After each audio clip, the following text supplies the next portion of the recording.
বন্ধুরা, আমরা দেখতে পাচ্ছি একটি ছোট্ট ছেলে বুক ভরে নিঃশ্বাস নিচ্ছে সবুজ একটা মাঠের মধ্যে।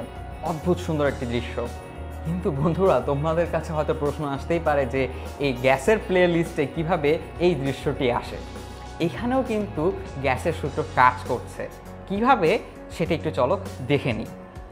তো আমরা যখন নিঃশ্বাস নিই তখন আসলে কি হয়, আবার যখন শ্বাস ত্যাগ করি তখন কি হয়?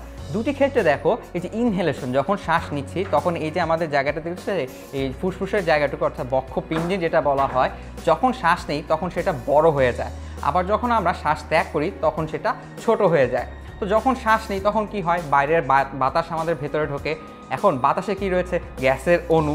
তাহলে যতই অণুর সংখ্যা ভিতরে ঢুকছে, আমরা ধরো এখানে লিখলাম অণুর সংখ্যা যত বাড়বে এই বক্ষপিঞ্জরে, তত কি হবে? এইটাকে ধরলাম আমরা গ্যাস পাত্র হিসাবে চিন্তা করতে পারি।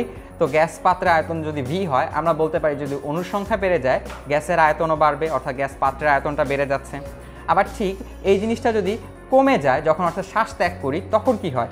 গ্যাসের আয়তন কমে যাচ্ছে, গ্যাস পাত্রের আয়তনও কমে যাবে। তাহলে আমরা বুঝতে পারছি যে অণুর সংখ্যার সাথে খুব ভালো একটা সম্পর্ক রয়েছে। তো একটা জিনিস চিন্তা করো, আমরা জানি মোল সংখ্যা বা মোল এন হলে N equals to N by N A, এই এনটা দ্বারা বোঝানো হয় অণুর সংখ্যা। তাহলে দেখো, যতই অণুর সংখ্যা বাড়বে সাথে সাথে কি বাড়বে? মোল বাড়বে, মোল সংখ্যাটা বেড়ে যাচ্ছে। তাহলে আমরা পুরো সম্পর্কটিকে একসাথে বলতে পারি যে গ্যাসের আয়তন বা গ্যাস পাত্রের আয়তনের সাথে মোল সংখ্যার সম্পর্কটা সমানুপাতিক। তাহলে এই সূত্রটিও আমাদের অনেক কাজে লাগবে, এবং এই সূত্রটি কিন্তু একজন বিখ্যাত বিজ্ঞানীর আবিষ্কার, সেটি হচ্ছে অ্যাভোগ্যাড্রো। বিজ্ঞানী অ্যাভোগ্যাড্রোর সূত্র অনুযায়ী গ্যাসের আয়তন তার মোল সংখ্যার উপর নির্ভর করে এবং সম্পর্কটা হচ্ছে তার সমানুপাতিক। তাহলে এইভাবে আমরা জেনে নিলাম কীভাবে শ্বাস গ্রহণ এবং শ্বাস ত্যাগের সাথেও গ্যাসের সূত্র জড়িত রয়েছে।